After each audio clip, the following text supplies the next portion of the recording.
আমার বাড়ি কুষ্টিয়ার হালসা, আমার বংশের 100 জনের 98 জন ছিল জালেম। আমি জালেম বলছি, এটা আপনাদের দলে যারা ছিল সবই জালেম। কথা বলছেন সব জালেম না। 5 তারিখের 1:30 পর্যন্ত কেউ কল দেয়নি। বিকাল 5টার পরে আমার বংশের লোকজন বলছে, বাবাজি কি হয়েছে? আমরা এখন আর আওয়ামী লীগ নেই, আমরা এখন জামাত ইসলাম। কিসের জামাত? আপনাদেরকে এখন নেওয়া হবে না, আরেকটু পরে। এখানে ছোটখাটো জালেম যারা আছে ওরা কিন্তু অনেকে ঘুরে গেছে, এখন দেখছে যে না, বহু চেষ্টা চালালাম, এই কয়দিনে হালে পানি নেয়নি। 5 তারিখের পর থেকে এই পর্যন্ত আমরা প্রায় 8-9টা ইস্যু দাঁড় করাতে দেখেছি, একটাও এদেশে ঠেকে নাই। প্রথম চেষ্টা চালিয়েছিল হিন্দুদেরকে দিয়ে, বলেছিল সংখ্যালঘু। খুশির সংবাদ, বাংলার জামাত ইসলামের কেন্দ্রীয় আমির ডক্টর শফিকুর রহমান ঘোষণা দিয়েছে, দেশের সংখ্যালঘু সংখ্যা বহু বলে কিছু নেই। হিন্দুদের এখন মনের ভেতরে এই সাহস, আজকের রিপোর্ট দেখলাম হিন্দু জানিয়েছে এদের যদি ইসলামের হাতে তুলে দেওয়া যায় আর সব চাইতে বেশি নিরাপদে থাকবো। ওরা নিয়ে যখন হাতে পানি নেয়নি তখন চেষ্টা করছে, দেখি ওরা বিচারপতিকে দিয়ে একটা চেষ্টা চালিয়েছে, পারে নাই। আমি পড়েছিলাম, এরপরে চালিয়েছে আনসার দিয়ে। কিসের আনসার? কোথায় ছিলেন এতদিন? আপনার দাবি কোথায় ছিলেন 15 বছর? বলেন। 42,000 আনসার নিয়োগ দিয়েছে এই কয়েক বছরে, তার 32,000 গোপালগঞ্জে। আমরা যে এখন 63টা ছিলাম বলকাছি, আমাকে ঘাস কাটবো, ভান্ডার একটা শেষ থাকে। জিপিএ 5 পেয়ে আমাদের চাকরি হয় না, আমাদের 2.2। তার মানে বোঝা যাচ্ছে যে এদের সঙ্গে আমরা ধরে ফেলেছি। আমার মনে হয় পুলিশ ছাড়া কিছুদিন যেভাবে দেশ চলেছে, পুলিশের মতো এত বড় বাহিনী ছাড়া যদি দেশ চলতে পারে, আনসার ছাড়া দেশ চলবে একা। দরকার নেই বাহিনী বিলুপ্ত করে দেন। আলহামদুলিল্লাহ,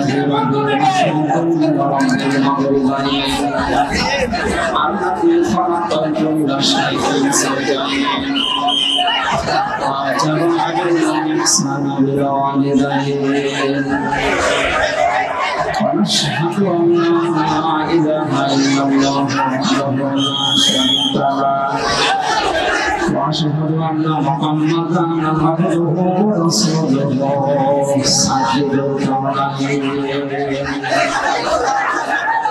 صلى الله عليه وعلى آله وصحبه وأتباعه أجمعين ليلا ونهارا في الطرفين. فقد قال الله تعالى في كلامه المتين وبرهانه التوحيد. أعوذ بالله من الشيطان الرجيم. بسم الله الرحمن الرحيم.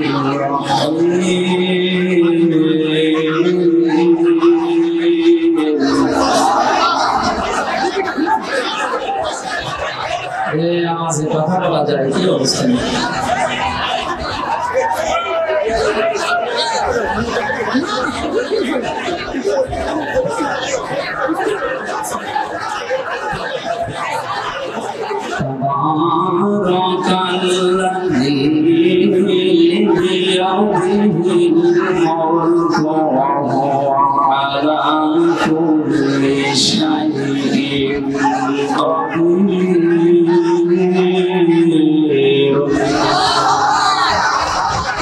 الذي خلق الموت والحياة ليبلوكم أيكم أحسن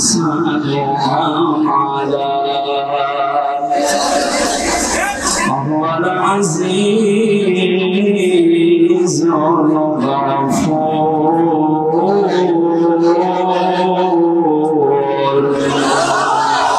صدقت يا ربنا.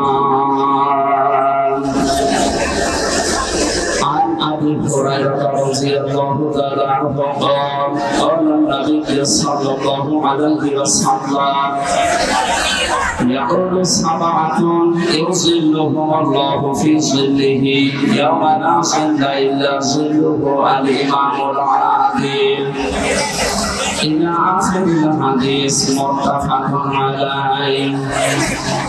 وقال تعالى في شأن حبيبه وما زادهم إلا إيمانا وتسليما.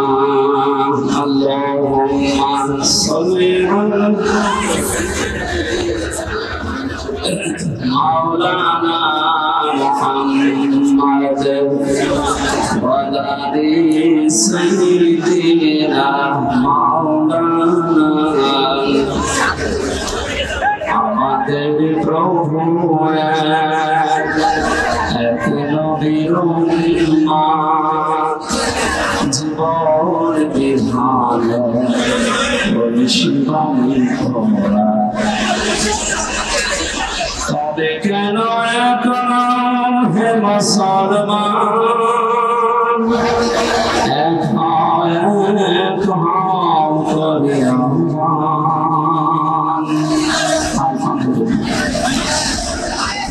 বাংলাদেশের ঐতিহ্যবাহী জেলা যশোর বাঘারপাড়া থানার অন্তর্গত রায়পুর এলাকাবাসী কর্তৃক আয়োজিত তাফসীর কোরআন মাহফিলের স্বনামধন্য সভাপতি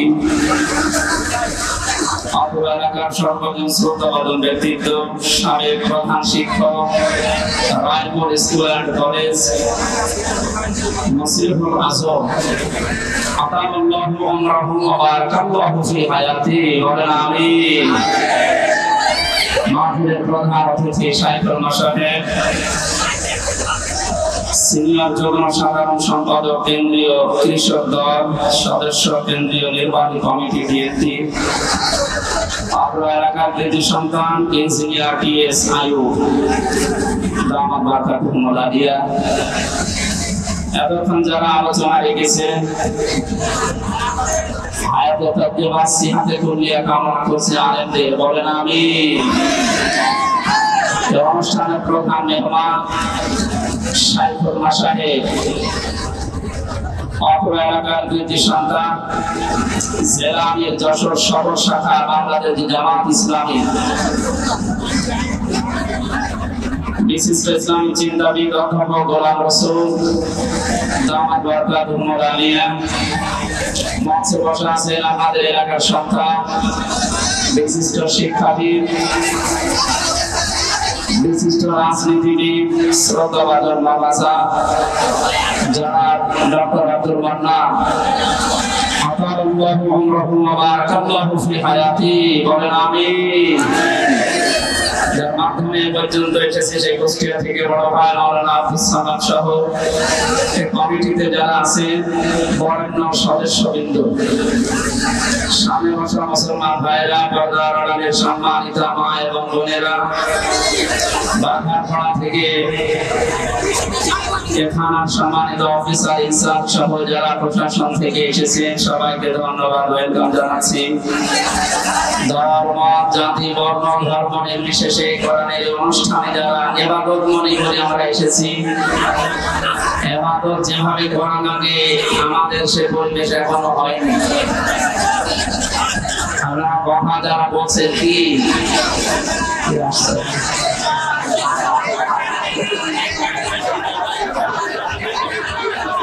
কি দেখবেন কি আমি কি পরিমণি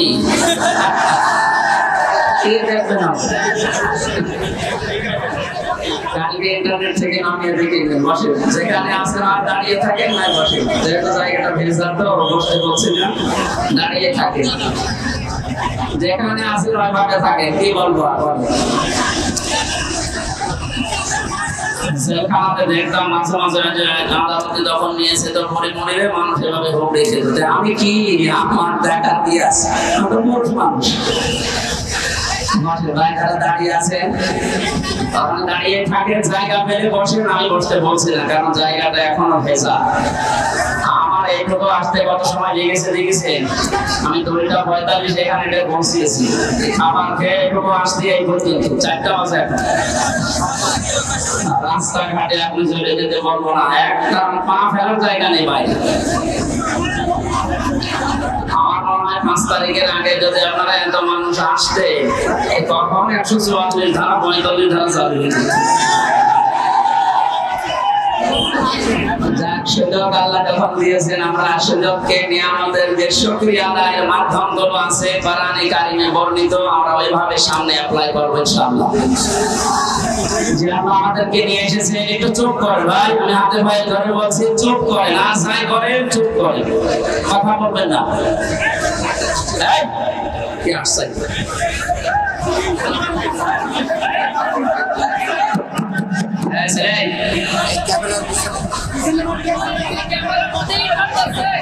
এতক্ষণ লাগে, এখন খায় মানুষ কি বলবে, যাওয়ার সমস্যা এই লোকজনের ভিড়ের কারণে।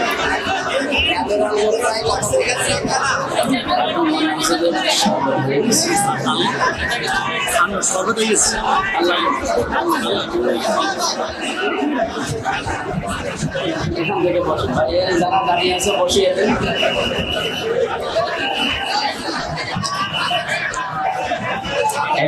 যেহেতু চলছে, আপনি তো ইবাদতের মধ্য মনে করেন নাকি? কি আশ্চর্য, কথা বন্ধ করেন। এমনিতেই মানুষের গরমে সহ্য হচ্ছে না, আমাদের কথা বলবে না ভাই। নামাজ আমরা ইবাদত মনে করে পড়তে যাই, নামাজে দাঁড়িয়ে কেউ কথা বলে, এদিকে ওদিকে তাকায়, শুধু কয়টা ফ্যান আছে এটা গুনি নেই। ওইটা যদি ইবাদত মনে করে, এত কন্ট্রোল করেন নিজেকে, এটাও তো ইবাদত চলছে। 1 ঘন্টা সময় দেন, তাফসীরুল কোরআন মাহফিল লিখে দিয়েছেন, এটা হক আদায় করা দরকার। আমরা চেষ্টা চালাচ্ছি খুব তাড়াতাড়ি আল্লাহ আমাদেরকে কোরআনে কারীম থেকে কিছু কথা শোনার এবং প্র্যাকটিক্যাল লাইফে যেন আমল করতে পারি, ওইরকম মন মানসিকতা তৈরি করার তৌফিক দেন, আমিন। যিনি আমাদেরকে নিয়ে এসেছেন তার জন্য বলেন আলহামদুলিল্লাহ। দরুদ আর সালাম পড়ছি আমাদের নবী মুহাম্মদ রাসূলুল্লাহ সাল্লাল্লাহু আলাইহি ওয়াসাল্লামের প্রতি। কোরআনে কারিমে আল্লাহ তাকে বিশেষ করে 7টা নামে ডাক দিয়েছে। আমরা যেহেতু তাফসীরে প্রবেশ করব, এইজন্য এই ভূমিকায় কথাগুলো কয়েক মিনিটে বলা জরুরি মনে করছি, খুব খেয়াল করে শুনুন। কোরআনে কারিমে আল্লাহ রাব্বুল আলামিন নবীজিকে ডাক দিয়েছেন বিশেষ করে 7টা নামে। তার 1 নাম্বার নাম হচ্ছে ইয়াসিন। কি বললাম? অনেকে এখানে যারা আছি জানি যে ইয়াসিন সূরা একবার পড়লে 10 খতম করা শরীরের সওয়াব হয়, এটা জানেন তো? কেন হয় বলেন তো? এটা কোরআনের দিল বলা হয়, অন্তর বলা হয়। এর ভিতরে 83টা শিক্ষা দিয়েছেন আল্লাহ। এগুলো যদি আমাদের বাস্তব জীবনে আমরা প্রতিপালন করতে পারি, আপনি একবার পড়লেই 10 খতম কোরআন শরীফের সওয়াব পাবে, মাস্ট বি, কোনো সন্দেহ নেই। প্রথম শিক্ষায় হচ্ছে ইয়াসিন। প্রথম কি? আল্লাহ পাক বলেন ইয়াসিন ওয়াল কোরআনিল হাকীম। তাফসীরে কাবীর আল্লামা ফখরুদ্দীন রাজি রাহমাতুল্লাহ আলাইহি ইয়াসিন এই দুইটা শব্দের অর্থ দিয়েছেন 5টা। ইয়া মানে হে, এটা হরফে নেদা, সিন মানে সাইয়েদ। সাইয়েদ শব্দের অর্থ তিনি বলেন 5টি। 1 নম্বরে সাইয়্যিদুল আলামিন, 2 নম্বরে সাইয়্যিদুল বাশার, 3 নম্বরে সাইয়্যিদুল কারনাইন, 4 নম্বরে সাইয়্যিদুল আম্বিয়া, 5 নম্বরে সাইয়্যিদুল মুরসালিন। যশোরবাসী এত পছন্দ গরম এবং সময় কম, খুব তাড়াতাড়ি শিক্ষাগুলো বের করার চেষ্টা চালাচ্ছি। 1 নম্বরে যে অর্থ তিনি বের করে আমাদেরকে শুনিয়েছেন সাইয়্যিদুল আলামিন। শুধু আলম না, যত জগৎ আল্লাহ বানিয়েছেন, যেখানে আপনি বসবাস করেন সেখানে বিশ্ব নবী বাদ দিয়ে অন্য কাউকে আদর্শ মানা যাবে না। ইয়াসিন হে নেতা, এই শব্দটা আল্লাহর মুখ থেকে আল্লাহ নিজে বের করেছেন। আল্লাহর ঘোষণা দেওয়া নেতা এই পৃথিবীতে মাত্র একজন। কয়জন? আরো জোরে। বারবার বলছি কারণ এটা শুধু দুনিয়ার বিষয় না, এটা সম্পর্ক আখিরাতের সাথে। আল্লাহর ঘোষণা দেওয়া নেতা যদি একজন হয়, ইয়াসিন বলে আল্লাহ যাকে ডাক দিয়েছেন, এটা আপনি শুধু এই বাংলাদেশে, ভারতে, পাকিস্তানে না, এই পৃথিবীতে এখন 228টার উপরে রাষ্ট্র আছে, স্বাধীন পরাধীন মিলে। যেখানে বাস করেন সেখানে আপনাকে মুহাম্মদ রাসূলুল্লাহকে নেতা মানা লাগবে। এমনকি আপনি যদি বলেন না এই জগতে আমি নেই, আমি আছি মঙ্গল গ্রহে, চাঁদের দেশে, যেখানে থাকবেন ওখানে আপনার আদর্শ হওয়া লাগবে মুহাম্মদ রাসূলুল্লাহ। এই শব্দটার পক্ষে আল্লাহ নিজে দলিল দিয়েছেন, ইয়াতানাজ্জালুল আমরু বাইনাহুম ইলা আখির আয়াত। সূরা তালাকের ভেতরে আল্লাহ জানিয়েছেন প্রতিটি জগতে আমি আল্লাহ বিধিবিধান নাযিল হচ্ছে ওই সৃষ্টি রেখে রেখে। যেখানে আল্লাহর যে সৃষ্টি আছে ওখানে আল্লাহ ওই রকম বিধান নাযিল করছে। আপনি যদি মঙ্গল গ্রহে বাস করেন ওখানে আপনার জন্য হয়তো আলাদা বিধান আল্লাহ নাযিল করেছে ওখানে যারা আছে, কিন্তু নেতা আদর্শ মানা লাগবে মুহাম্মদ রাসূলুল্লাহকে। এই শব্দের সাথে দ্বিমত আছে কারণ? বলেন কেন বারবার বলছি বলেন তো? এটা যদি শুধু দুনিয়ার সাথে সম্পর্কিত হতো, কসম আল্লাহ আমি এই ময়দানে বলতাম না। এটা সম্পর্ক আখিরাতের সাথে, কারণ মরণের পরে আল্লাহ যখন বিচার ব্যবস্থা কায়েম করবেন, তার বিচারের ধাপগুলো হবে 3টা। তাফসীরে মনির মুফাসসির লিখেছেন, 1 নম্বরে মানুষকে আল্লাহ ডাক দেবে বিচারের ময়দানে একা একা। এখান থেকে একটা শিক্ষা পাওয়া যায়, বাংলাদেশে প্রায় 48,000-এর উপরে এখন দরবার আছে সরকারি জরিপে। বিভিন্ন জায়গা থেকে একই কথা আসে যে কিয়ামতে আমার এই পীর সাহেব লক্ষ লক্ষ মানুষ নিয়ে কিয়ামতে উঠবে। তা মিথ্যা কথা। কোরআনে কারিমের সূরা মারিয়াম 16 নম্বর পারা 10 নম্বর পৃষ্ঠা 15 নম্বর লাইনে 95 নম্বর আয়াত শেষ নাম্বার রুকুতে আছে। এটা তাফসীরে হাক্কানিতে পাবেন। রব্বুল আলামিন বলেন, ওয়া কুল্লুহুম আতিহি ইয়াউমাল কিয়ামাতি ফারদা। কিয়ামতে প্রতিটি মানুষকে আমার সামনে আমি আল্লাহ দাঁড় করাবো বিচারের জন্য, সিফ একা একা। বলেন এই কথা এগেইনস্টে যে কথাগুলো চলছে ভারত, পাকিস্তান, বাংলাদেশে, এটা যে পুরা ধোঁকাবাজি, মিথ্যা, তার উপরে ভরসা করা যাবে না। আপনাকে উঠতে হবে কিয়ামতে সিফ একা একা, কেউ থাকবে না। একটু বাস্তবতা নিয়ে ভাবুন তো। কিয়ামতে আল্লাহ বিচার ব্যবস্থার প্রথম ধাপে যখন আল্লাহ আপনাকে ডাকবে, আপনি যে জীবন তৈরি করবেন, জীবনের দিকে তাকিয়ে কি মনে হচ্ছে যে আল্লাহ পাকের সামনে আপনার জীবনের হিসাব দেওয়া যাবে? মাঝে মাঝে একা একা যখন থাকি ভাবি, আল্লাহ তুমি যদি বলো হামসা 2024 সালের আগস্ট মাসের 31 তারিখ পর্যন্ত তুমি মাফ করে দিলাম, যা হিসাব দেওয়া লাগবে না। শুধুমাত্র সেপ্টেম্বরের 1 থেকে 10 তারিখ, এই 10টা দিনের হিসাব দিয়ে তুই জান্নাতে চলে যা। দেশবাসী, আমার যে জীবনের অবস্থা, আমার তো মাঝে মাঝে এই ধারণা চিন্তা আসে যে না, এই 10 দিনের হিসাব দেওয়া সম্ভব না।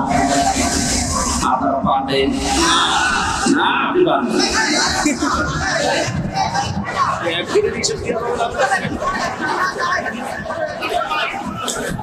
কিয়ামতের দ্বিতীয় ধাপ সেটা শুরু হবে, এবার আল্লাহ একা ডাকবে না।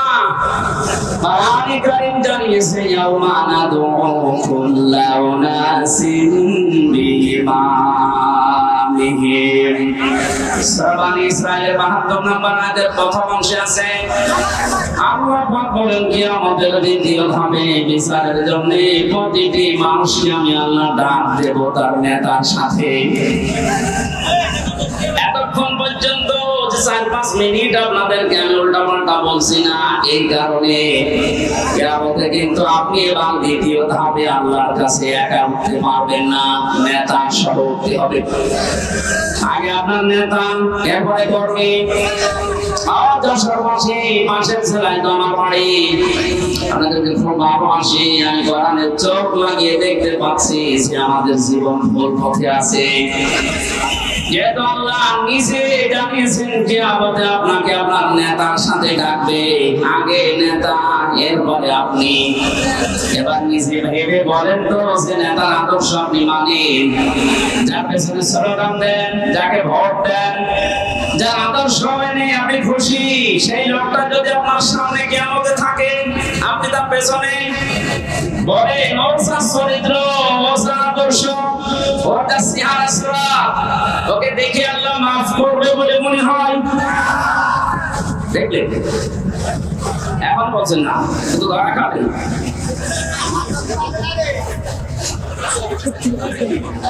এখনই যদি বলেন না, যার পেছনে আছে এরে দেখলে আল্লাহ মাফ করার কথা না, এই মুহূর্তে আপনার সিদ্ধান্ত পাল্টাতে হবে না, নাকি আপনি ধরা খাবেন? ধরা খেতে চান? এই জন্য আমি আহ্বান জানাচ্ছি যাদের নেতা ঠিক নেই, এখন যদি বলেন নবীজি তো নেই, আমি মানবো কাকে?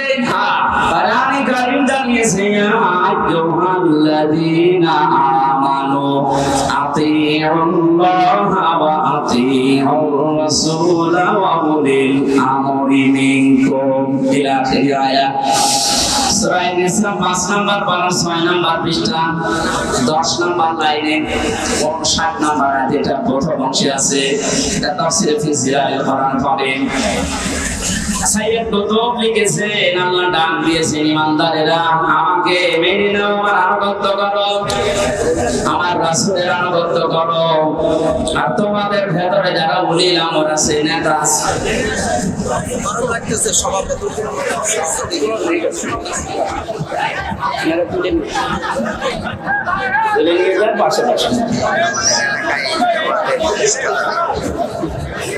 আজকের মাহফিলের সভাপতি না, সভাপতি অসুস্থ চলে যাচ্ছে, দোয়া চেয়েছে, আমরা দোয়া করছি ইনশাআল্লাহ। এটা এখানে আরেকজনকে বসিয়ে দিন। সুবহানাল্লাহ, আলহামদুলিল্লাহ,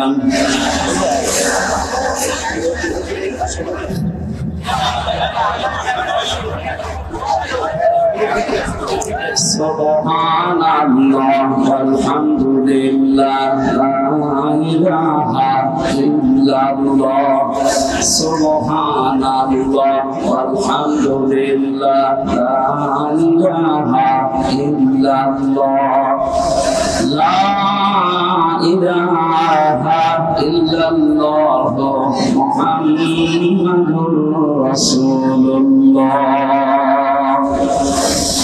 যশোরবাসী, আল্লাহ এবং রাসূলের আনুগত্য করা লাগবে, এখানে কোনো শর্ত দেওয়া যাবে না, প্রশ্ন করা যাবে না। এই জন্য আতিউ শব্দটা, এই ভাব, এই ক্রিয়া, এই ফেল, এটা আল্লাহ নিজের নামে, রাসূলের নামে দিয়েছেন। কিয়ামত পর্যন্ত যেহেতু রাসূলুল্লাহ দুনিয়ায় থাকবে না, এই জন্য উলিল আমর কিয়ামত পর্যন্ত আসতেই থাকবে। আল্লাহ রাসূলের পরে যদি দুনিয়ায় কাউকে আপনি আদর্শ মানতে চান, নেতা মানতে চান, সামনে রাখতে চান, দেখতে হবে ওই লোকটা আল্লাহ রাসূলকে মেনে চলে কিনা। এটা যেহেতু নফল না, মুস্তাহাব না, সুন্নাত না, এটা ফরজ। নামাজ যেভাবে ফরজ মনে করে পড়ি, আদর্শ ঠিক করাটাও আমাদের জন্য এই মুহূর্তে ফরজ, কারণ এটার সাথে আমার আখিরাত জড়িত। কথা বলে ঠিক কিনা? যাদের ঠিক নেই, আশা করছি আপনি এখনই পাঠিয়ে যাবেন। আল্লাহ রাসূলকে যে লোকটা মেনে চলে, তাকে আপনার মানা ফরজ। যে আল্লাহ রাসূলকে মানে না, তাকে মানা হারাম। এবার আপনার বিবেকের উপরে দিলাম। এই কথা শোনার পরে কারো যদি মনে হয় এটা তো রাজনীতি হয়ে গেল, হ্যাঁ এটা রাজনীতি। আপনার কাছে যেন উল্টো পাল্টা মনে না হয়, এজন্য আমি আয়াত পারা পৃষ্ঠা লাইন রুকু সূরার নাম তাফসীরের নাম বলেছি, আপনি বাড়িতে যেয়ে মিলিয়ে দেখেন। যদি না পান আমি আর কথা বলবো না, কিন্তু যদি পান আপনাকে মেনে নেওয়া লাগবে। হ্যাঁ কথা বলবেন। আপনি নিজে পড়াশোনা করবেন না করান, হামজা এত পড়াশোনা করে বলবে আপনি মানবেন না। কি হয়েছে কি আপনি কি হয়েছে বলুন।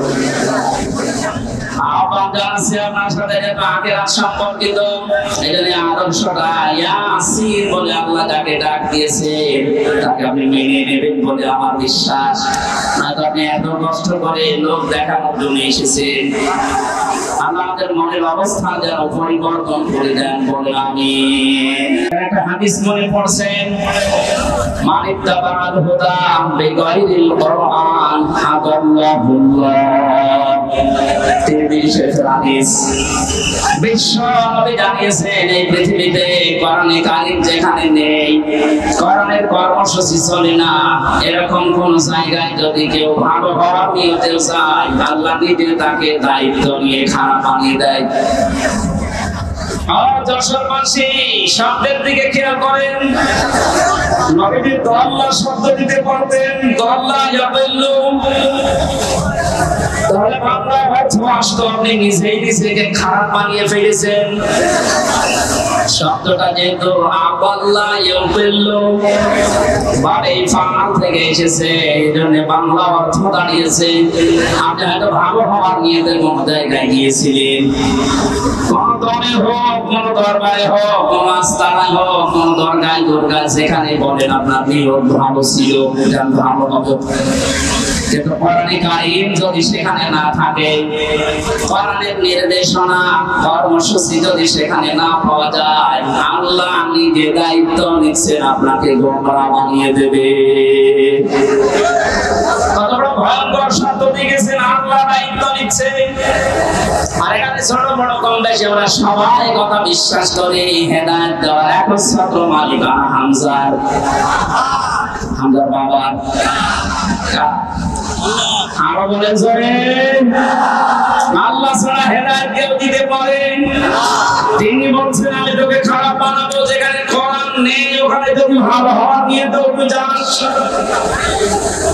যেহেতু ভালোবাসি আপনাদেরকে, বিভাগে আমার বাড়ি, অন্য বিভাগের লোক সেখানে চাই জায়গা, আপনারা তো যাবেন জান্নাতে।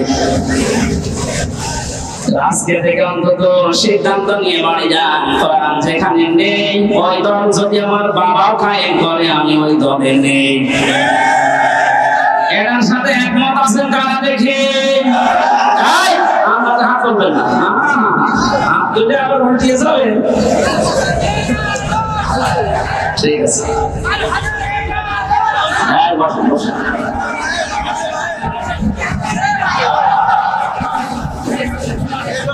মামা ওয়াজ তো হয়ে গেছে, আবার ওয়াজ করা লাগবে?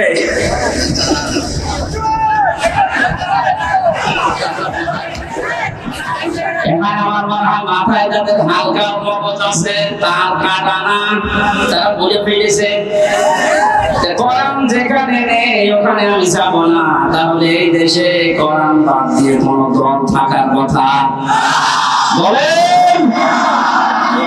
এটা শুধু আজকে সামিয়ানার নিচে হাত তুলে শেষ না, এটা কিন্তু আল্লাহকে দেখিয়েছেন কোরআন যে দরবারে নেই ওই দরবারে আমি যাব না, কোরআন সেই দলে নেই ওই দলে আমি থাকবো না। এটা মেনে নিতে পারলে আজকের এই মাহফিল সাকসেস। যে অবস্থা আমরা দেখতে পাচ্ছি কোরআনে কারিমের দিকে মানুষের ঝোঁক যেভাবে বেড়ে গেছে, ওয়ারাইতান নাসা ইয়াদখুলুনা ফি দীনিল্লাহি আফওয়াজা। আল্লাহ পাক বলেন হে নবী যখন আমার সাহায্য আসবে তখন আপনি বিষয় দেখতে পাবেন। আর বিষয়ের যতগুলো ধাপ আছে তার প্রথম ধাপ এটা, বিষয় আসলেই মানুষ দলে দলে পদে পদে আমার ইসলামে প্রবেশ করবে। আগস্টের 5 তারিখের পর থেকে আজকের এই সেপ্টেম্বরের 10 1 মাস 6 দিনের ব্যবধানে বাস্তবতা আমি যেটা দেখতে পাচ্ছি বিবিসি নিউজ পেয়েছি ওই 5 তারিখের আগে এদেশে 100 জনের মাত্র 16 জন মানুষ চাইতো যে ইসলামী দেশে কায়েম হোক। অথচ 1 মাস 5-6 দিনের ব্যবধানে গতকালকে রিপোর্ট বেরিয়েছে এই দেশে এখন 100 জনের 34 থেকে 35 জন মানুষ চাচ্ছে দেশে ইসলাম কায়েম হোক। এটা ভাবনা খারাপ। কিছুদিন যেতে তিনি ভাবেন মুক্ত পরিবেশে ইসলাম প্রচার করার ব্যবস্থা করেন, মানুষকে আপনি একটু ছাড় দেওয়ার চেষ্টা চালান। মুসলমান তো দূরের কথা, বহু হিন্দু এই 1 মাস 6 দিনের ভেতরে আমি মুসলমান বানিয়েছি। ওরা তবে বলে আসার চেষ্টায় আছে। আর যারা হালকা সালেম ছিল, আমার বাড়ি কুষ্টিয়ার হালসা, আমার বংশের 100 জনের 98 জন ছিল সালেম। আমি জানেন বলছি এটা আপনার দলে যারা ছিল সবই জানেন। আর কথা বলছেন সব জানেন না। 5 তারিখের 1:30 পর্যন্ত কেউ কল দেয়নি। বিকাল 5টার পরে আমার বংশের লোকজন বলছে বাবাজি কি হয়েছে? আমরা এখন আর আওয়ামী লীগ নেই, আমরা এখন জামাত ইসলাম। কিসের জামাত? আপনাদেরকে এখন নেওয়া হবে না, আরেকটু পরে। এখানে ছোটখাটো জালেম যারা আছে ওরা কিন্তু অনেকে ঘুরে গেছে, এখন দেখছে যে না বহু চেষ্টা চালালাম এই কয়দিনে হালে পানি নেয়নি।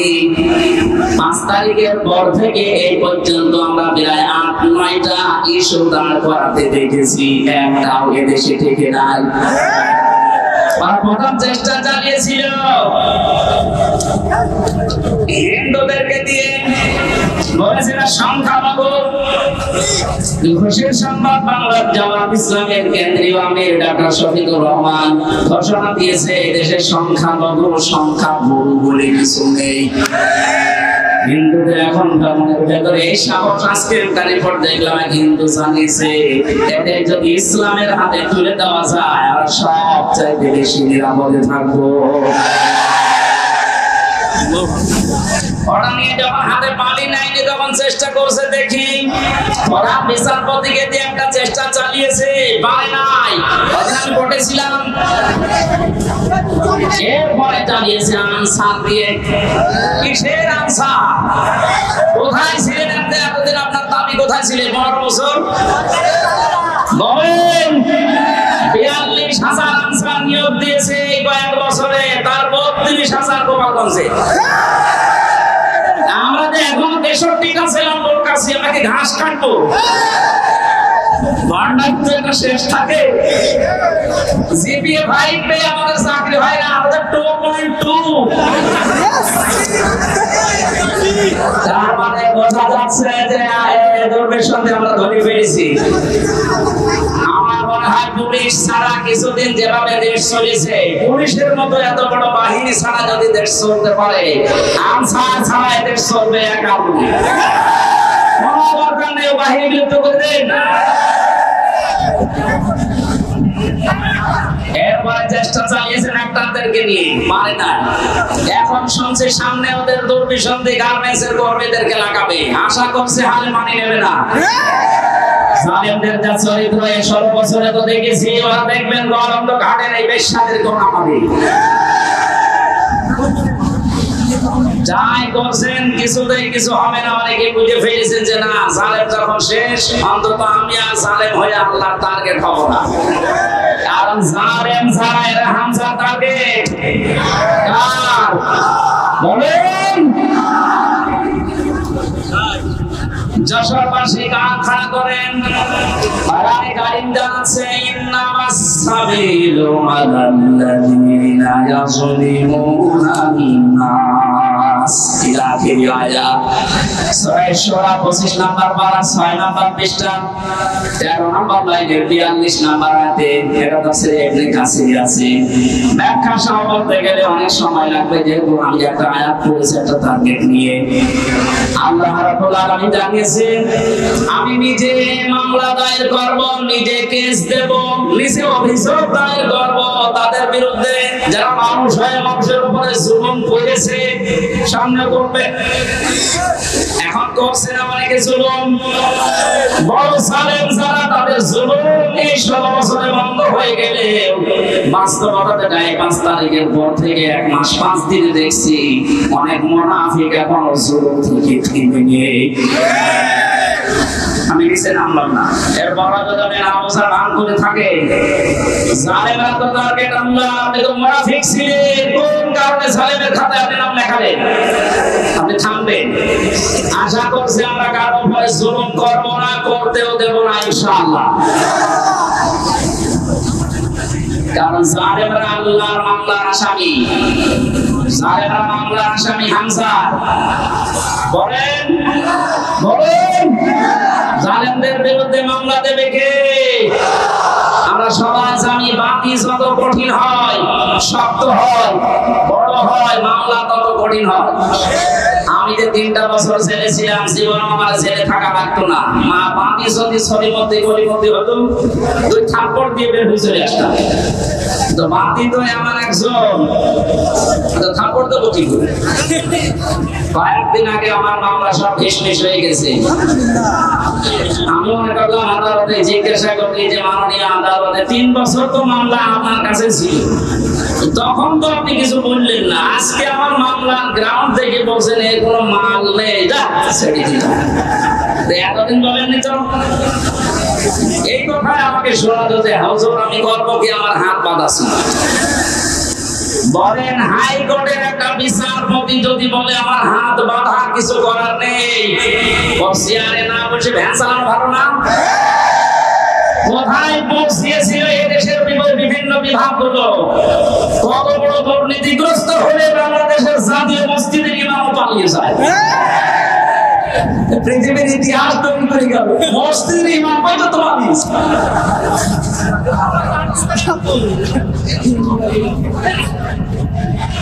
যশোর পাশে আমার মামলার যেহেতু বাদী ছিল এমন একজন আমার মাওলানা মামুনুল হকের বহুবার মামলা আমরা তুলেছি, প্রায় 30 থেকে 31 বার। সিএমএম কোর্ট, জজ কোর্ট, হাইকোর্ট, যতবারই মামলা তোলা হয় বলে না উপরের নির্দেশ। কার? উপরের নির্দেশ ছাড়া হবে না। জানি যে আমার দোষ নেই, কিন্তু হাত বাঁধা। মাননীয় আদালতে এই 3 বছর আমার হাত বাঁধা নেই, হাত খোলা।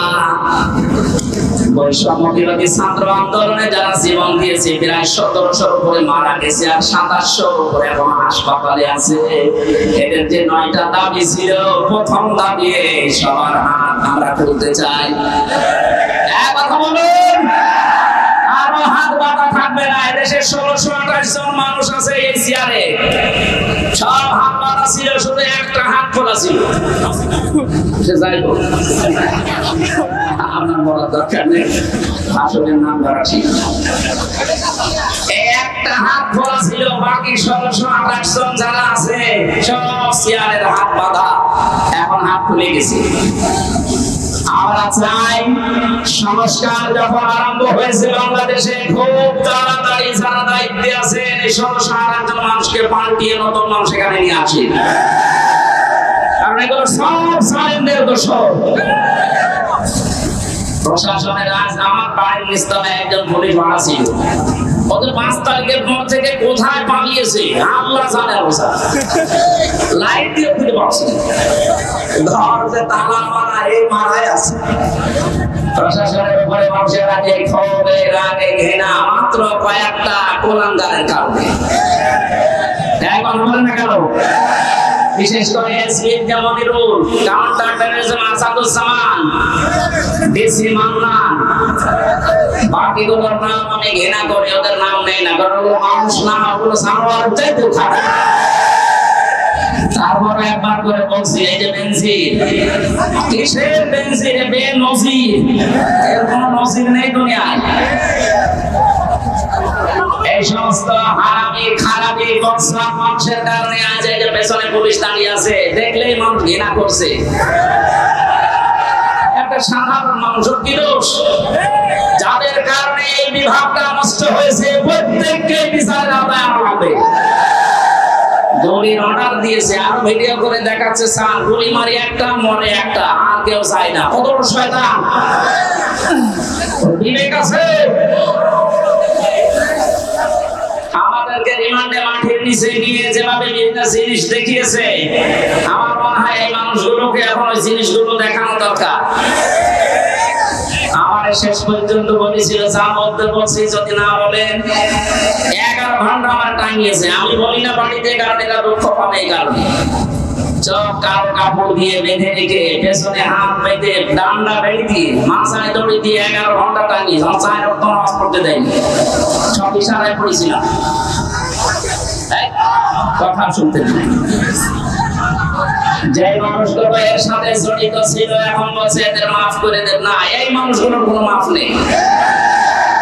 জামাতের কেন্দ্রীয় আমির ডক্টর শফিকুর রহমান জানিয়েছে যারা নির্দিষ্ট অপরাধী এদের মাফ নেই। কথা বলেন, এদেশের 18 কোটি মানুষ যদি আপনাকে মাফ করে দেয়, ব্যারিস্টার আরমানের বউ ছিল মাফ করবে না, আমার বউ মাফ করবে না। কারণে আপনি আমাকে 3 বছর আটকালেন, কোন দোষ পাননি। 3টা বছর পরে বেকসুর খালাস দিলেন, তার মানে আদালত প্রমাণ পেয়েছে যে আমি নির্দোষ, আমার কোনো দোষ নেই। এখন বলে না কেন বিনা কারণে যে আমাকে 3টা বছর আটক রাখলেন, জেলখানায় রাখলেন, আমি কিছু বলতাম না। এমন জায়গায় রেখেছিলেন ফাঁসির কন্ডেম ছেলে, ওখানে থাকার উপযুক্ত আমি কি মারার মামলার আসামি? বলেন, আমার যে মামলা দিয়েছিল মুইও শুনিও না, মুইও শুনে বলতে শাস্তি দেয়। আর আপনি ফাঁসির কন্ডেম ছেড়ে দিনের পর দিন, মাসের পর মাস, বছরের পর বছর বিচ্ছিন্ন রেখে দিয়েছি। আজ পর্যন্ত আমার মেয়েটা এখনো স্বাভাবিক হয়নি, ছোট মেয়েটা আমার কাছে আসে না। আপনি হামজার মামলার আসামি তো হয়েছেন, আপনি আল্লাহর মামলার আসামি। সুতরাং আমি দাবি জানাচ্ছি, শুধু আমি না, আমার মতো 1,10,000 মানুষ এই বাংলাদেশের বিভিন্ন জেলে আছে। তার মনে হয় 100 জনের 70 জন কিছু জানে না। যাদেরকে ভাবে মিথ্যা মামলা দিয়ে বছরের পর বছর আটক রেখে যখন ছাড়ে নিরপরাধ বেকসুর খালাস দেয়, এটা 5টা বছর 10 বছর নষ্ট করলেন। যারা মামলার আয়ু থেকে উপর পর্যন্ত জড়িত প্রত্যেককে এভাবে 3 বছর 5 বছর জেলে থাকা লাগবে।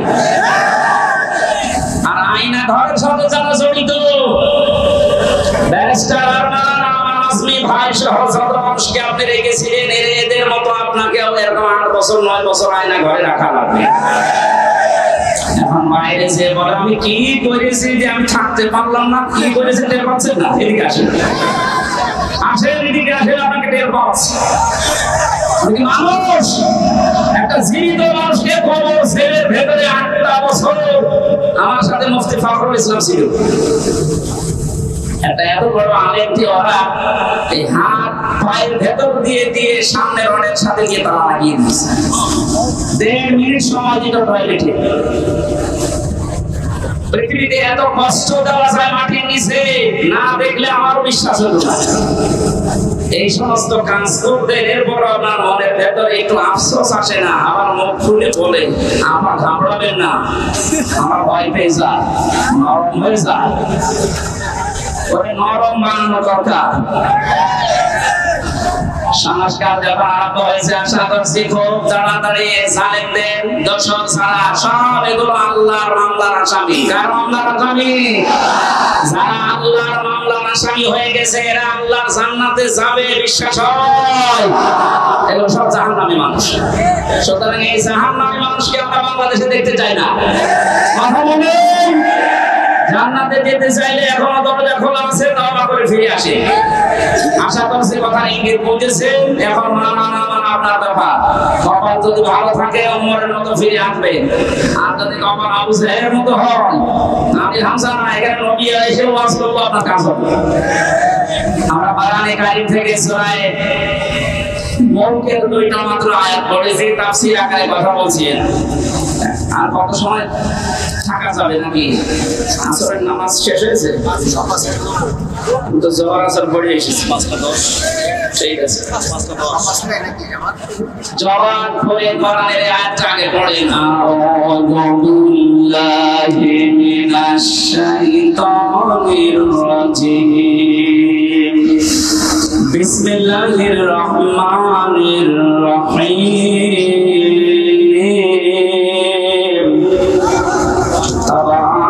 তাবারাকাল্লাযী বিয়াদিহিল মুলকু ওয়া হুয়া আলা কুল্লি শাইইন কাদির। সূরা মুলক কোন সূরা? মুলক মানে রাজত্ব। মুলক মানে কি? এই আয়াতে এই সূরাটা আল্লাহ নাযিল করে 30টা বিষয়ের ভেতরে দিয়েছেন। মানুষদেরকে জানাতে চেয়েছেন রাজত্বের আসল মালিক আমি আল্লাহ।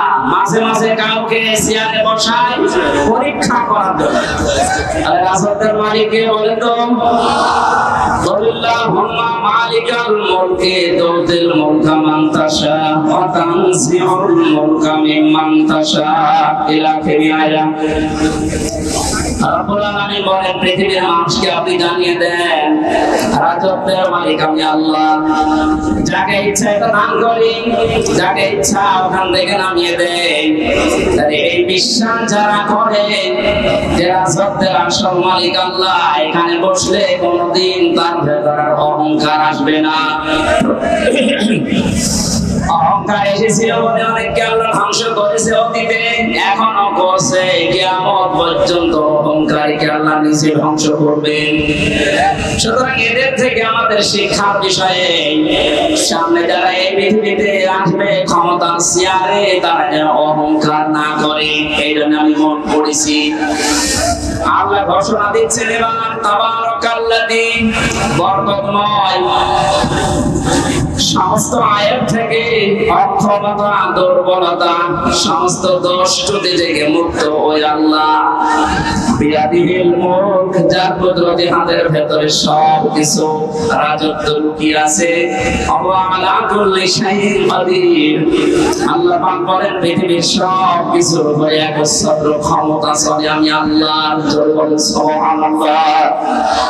এই আয়াতটা যাদের ভেতরে যত বেশি দৃঢ়ভাবে বিশ্বাস, যত মনে হয়েছে তাদের জীবন দেখবেন তত বিনম্র, নম্র এবং ছোট। এভাবে নিজের জীবনকে তারা চালাতে চায়। যারা বিশ্বাস করে যে না সব কিছুর উপরে একজন ক্ষমতা চালাচ্ছে, এই মানুষটা জীবনেও কোনোদিন অহংকারী, তাকাব্বুরি নিজের ভেতর থেকে প্রকাশ করতে পারবে না। আল্লাহ এরকম বান্দাদের ভেতরে আমাদেরকে শামিল করেন, বলেন আমিন। আমিন। এতক্ষণ পর্যন্ত আল্লাহ নিজের পরিচয় তুলে ধরছিলেন, বড়ত্বের, মহত্বের, বিশালত্বের। হঠাৎ তিনি আলোচনার ধরন পাল্টিয়ে ফেললেন। আল্লাযী খালাকাল মাউতা ওয়াল হায়াতা লিয়াবলুয়াকুম আইয়ুকুম আহসানু আমালা। আমি এই যে তাবারাকার ব্যাখ্যায় হাসান শব্দ ইবনে কাসির আরফি সিলাই কোরআনে পেয়েছি। আল্লাহর বড়ত্বের কথা, মহত্বের কথা, বিশালত্বের কথা তিনি সেখানে বর্ণনা দিয়েছেন। এগুলো আমি আবার দিয়ে কেন আয়াতে আসলাম? আল্লাহ জানিয়েছেন আমার আয়াতের ধরন পাল্টানোর, আলোচনার ধরন পাল্টানোর উদ্দেশ্য এই, আমি মানুষকে এখন একটা গুরুত্বপূর্ণ বিষয় আরো জানাতে চাচ্ছি। তিনি সে আল্লাহ যিনি তার বান্দাদের হায়াত আর মওত এই দুইটা তৈরি করার পরে দুনিয়ায় পাঠিয়ে দিলেন। তিনি দেখতে চান তোমাদের ভেতরে কি ভালো কাজ করে তার কাছে যেতে পারে। এবার আসেন আয়াত থেকে আমরা শিক্ষা নেই। আল্লাযী খালাকাল মাউতা, আল্লাহ আগে দিয়েছেন যে আমি আগে মাউত বানিয়েছি। মানুষেরা এটা আমাদেরকে ডাক দিয়ে এটাই বোঝাতে চায়, শিক্ষা দিতে চায়। পৃথিবীবাসী যত উপরে ওঠো না কেন, এই চিন্তা করবা যে মরা লাগবে। যশোরবাসী এই চিন্তা যদি মানুষের ভেতরে খুব বেশি আসে, ওর অন্তর পরিচ্ছন্ন হয়, পৃথিবীতে পাপ কাজ কাজ কম করার জন্য, অন্যায় ছেড়ে দেওয়ার জন্য মরণের কথা স্মরণ করা খুব কার্যকর। নবীজি জানিয়েছেন, অন্তর যদি কেউ পরিষ্কার করতে চায়, দুইটা বিষয় তাকে দিলাম। এক নম্বরে বেশি বেশি মরণকে স্মরণ করবা, জীবন পরিচ্ছন্ন হবে। দুই নম্বরে আল্লাহর কালাম নিয়ে চিন্তা ভাবনা করবা, পড়বা। জোরে বলবা আমিন। এটা আমাদের জীবন পরিচ্ছন্ন করার জন্য একটা সামনে রাখা দরকার, যে আমি যত উপরে উঠি না কেন, যত কিছুর সম্পদের মালিক হই না কেন, আমাকে মরা লাগবে। কি করা লাগবে? আলোচনা করে। দুই নম্বর শব্দ হচ্ছে হায়াতা। আমি হায়াত বানিয়েছি। তাফসীরে মুফাসসির বলেন হায়াত প্রধানত 5 প্রকার হয়। এক নম্বরের হায়াতের নাম আমরা যেটা পার করে ফেলেছি, আলমে আরওয়াহ, রূহের জগতের যে হায়াত ছিল ওটা শেষ হয়ে গেছে আমাদের। দ্বিতীয় নম্বরে আমরা এসেছিলাম আলমে পুতুন, মায়ের পেটের হায়াতের ভেতরে 10 মাস 10 দিন ছিলাম। এবার 3 নাম্বার যেটা এখন আছে আলমে দুনিয়া, এখানে নির্ধারিত সময় একটা আছে আমাদের জন্য। এরপরে আরেকটা শুরু হবে আলমে বারজাখ, আলমে কবরের জগৎ। নির্ধারিত সময় ওখানে থাকবে। 5ম নম্বর যেটা শুরু হবে আর কোনদিন শেষ হবে না, আলমে আখিরাত। আগের দুইটা শেষ করে ফেলেছি, সামনে দুইটা বাকি আছে, মাঝখানেটা আছে। তারপরে বোঝা যাচ্ছে আগে যে দুইটা শেষ হয়ে গেছে, সামনে দুইটা আছে, মাঝখানের এটা মাস্ট বি একদিন একদিন শেষ হবে। কথা বলেন না কেন? এটা আমাদের উচিত এই হায়াতের জীবন থেকে মূল শিক্ষা এটা, যে তবে ছোট্ট হায়াত দিয়ে একটা বিষয় আমাদের কাছে নিতে চান।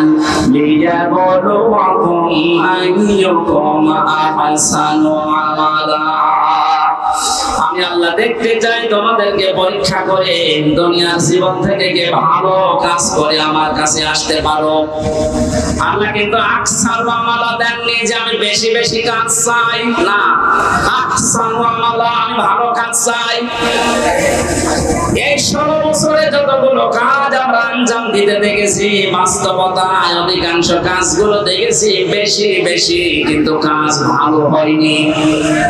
এর বাস্তব প্রমাণ কুষ্টিয়া মেডিকেল কলেজ এত টাকা পয়সা খরচ করে এত বিশাল এরিয়া নিয়ে বানিয়েছে, কাজটা বেশি আমরা দেখতে পেয়েছি, কিন্তু কাজটা ভালো হয়নি। বানানোর আগেই ধসে পড়ে গেছে। বলেন নাউজুবিল্লাহ। শুধু কুষ্টিয়া মেডিকেল কলেজ না, বাংলার এই জমিনে যত বড় বড় প্রকল্পগুলো, যত বড় বড় কাজগুলো আমরা দেখতে পেয়েছি, কোরআনের আয়াত অনুযায়ী কাজ হয়েছে বেশি, কিন্তু কাজ ভালো হয়নি। আল্লাহ বলেন আমি বেশি কাজ চাই না, আমি ভালো কাজ চাই। কি কাজ? বলেন বলেন। এখান থেকে একটা শিক্ষা পেয়েছি তাফসীরে, এটা আমি পেয়েছি ফিসিরাল বারানে। আল্লাহ মামুনুল হক আমার পাশের রুমে ছিল 3টা বছর, ওনাকে নিয়ে শব্দগুলো আমি বারবার জিজ্ঞাসা করেছিলাম, আল্লাহ ভালো কাজ চান, কাজ দিয়ে উনি কি করবে? এত আমরা এখানে সবাই জানি আমাদের যে ধাপগুলো আছে, মরণের পরে মরণ আছে, কবর আছে, হাসর আছে, মিজান আছে। কি আছে? মিজান। বলেন বলেন। মিজানের যে পাল্লার কথা আমরা জানি সবাই, কিয়ামতে আল্লাহ আমাদেরকে মাপ দেবেন মিজানের পাল্লায়। আমাদেরকে যে মাপ দেবেন কিসের পাল্লায়? আরো জোরে বলেন। মিজান মানে দাড়ি পাল্লা অনেকেই মনে করে না, মিজান মানে মানদণ্ড, ন্যায় বিচারের মানদণ্ড। হাইকোর্টের সামনে দেখবেন একটা দাড়ি পাল্লা টাঙানো আছে, দেখেন কোনদিন? ওটা একদিকে মনে হয় ঝুলিয়ে থাকে, দুই দিকে সমান।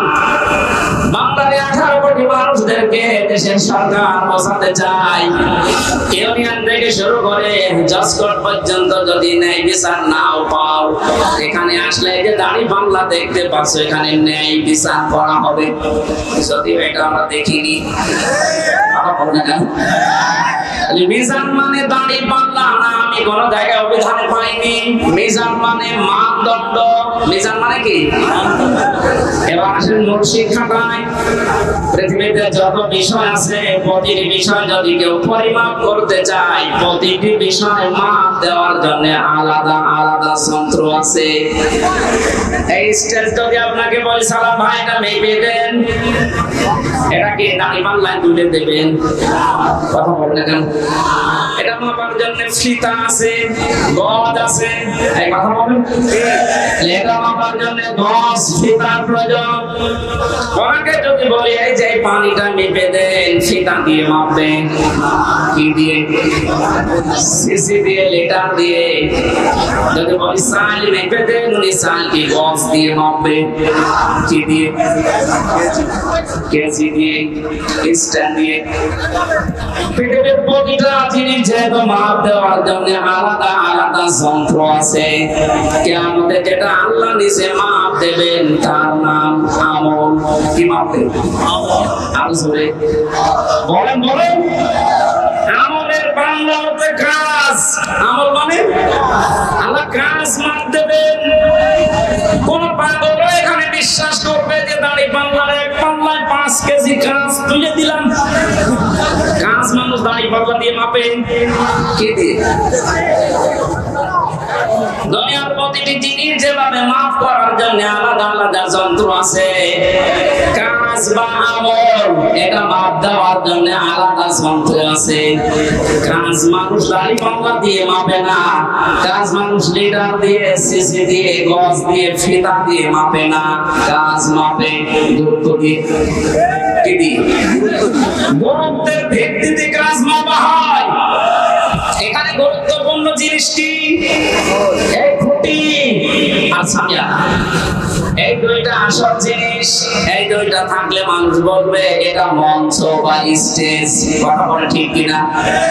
হ্যাঁ, গুরুত্বহীন জিনিসও আছে। এই যে মাইক, এই যে ক্যামেরা গুলো, এখানে যেগুলো আছে পড়ে, এই পানির বোতল, বাকি চেয়ার, এগুলো যদি নাও থাকে তাহলে এটা মঞ্চ হবে।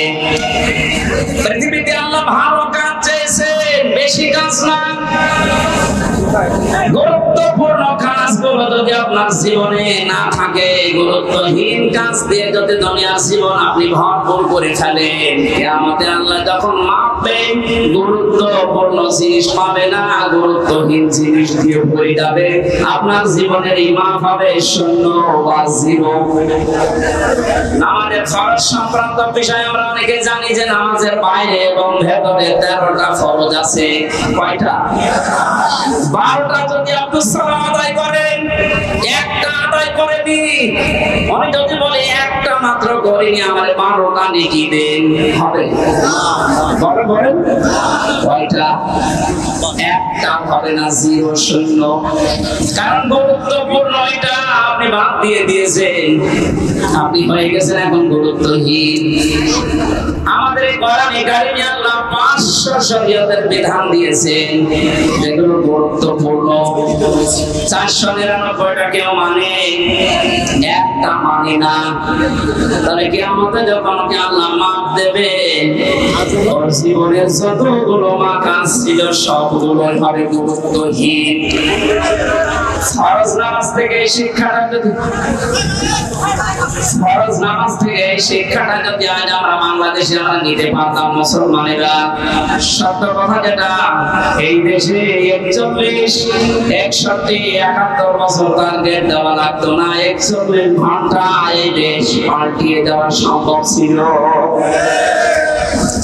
আমরা আহসান আমলা বুঝি নাই, এদের ব্যাখ্যা বুঝেছিল হযরত মাস মুআবিস। ভালো কাজ কোনটা দুনিয়াতে তারা সবচাইতে বেশি জেনেছিল। আল্লাহ পাক বলেন পৃথিবীতে ভালো কাজ কোনটা তোমরা জানো? তুমিনুনা বিল্লাহি ওয়া রাসূলিহি ওয়া তুজাহিদুনা ফি সাবিলিল্লাহ বিআমওয়ালিকুম ওয়া আনফুসিকুম যালিকুম খায়রুল লাকুম ইন কুনতুম তা'লামুন। আল্লাহ আল্লাহর প্রতি বিশ্বাস করো আর রাসূলের প্রতি বিশ্বাস আনো, আর এই দুইটা দাবি সামনে রেখে জান আর মাল দিয়ে আল্লাহর দ্বীন জমিনে কায়েম করার জন্য চেষ্টা চালাও। যালিকুম খায়রুল লাকুম, আল্লাহ বলে এটা ভালো কাজ। এটা কি কাজ? আর জোরে বলেন। তাহলে এই পৃথিবীতে যত ভালো কাজ আছে, এক নাম্বার ভালো কাজ জমিনে আল্লাহর দ্বীন দাঁড় করানো। বলেন, এটাকে দুনিয়াদারির কাজ, রাজনীতির কাজ, মানুষের কাজ, বিভিন্ন রকম উদাহরণ দিয়ে আপনি এখান থেকে কেটে পড়তে চান। অথচ আয়াত যারা ব্যাখ্যা করেছে, যারা বুঝেছে, তাদের দিকে তাকালে দেখি এটা যেহেতু বুঝেছে ভালো কাজ, ছোট মানুষ 11 বছর 13 বছর, তারপর আল্লাহর জমিনে দিন কায়েম করার জন্য হাঁটুর উপরে, হাত পায়ের গোড়ালির উপরে ভর দিয়ে হলেও তারা উৎসাহ হয়ে দেখিয়েছে যে আমি এই পরিমাপে এসে গেছি। তারা মাপে বোঝে না, চেষ্টা চালায়, আর আমাদের মাপে বোঝা সব শেষ হয়ে যাচ্ছে, আমরা আরো ছোট হতে চাই। কথা বলেন ঠিক কিনা? আমার আল্লাহ আমাদের সবাইকে যেন সাহাবায়ে কেরামের মতো এই আয়াত থেকে ভালো কাজ কোনটা এটা বুঝে দুনিয়ায় মেনে নেওয়া তৌফিক দান করেন আমিন।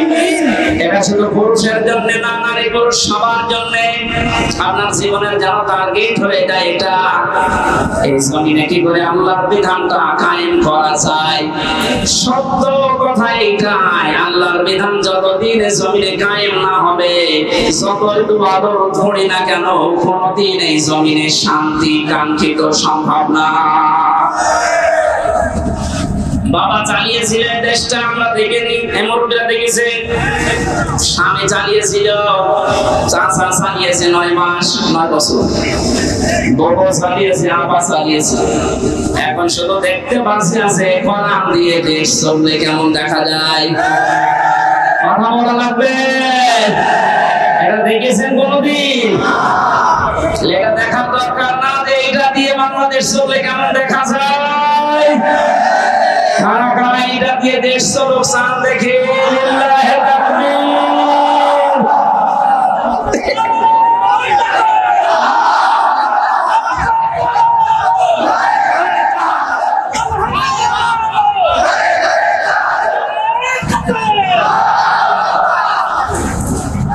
যদি কেউ উল্টাপাল্টা ধারণা করেন, রাজনীতি মনে করেন, দুনিয়ার কাজ মনে করেন, এই আয়াত কেটে বাদ দিয়ে দেবেন।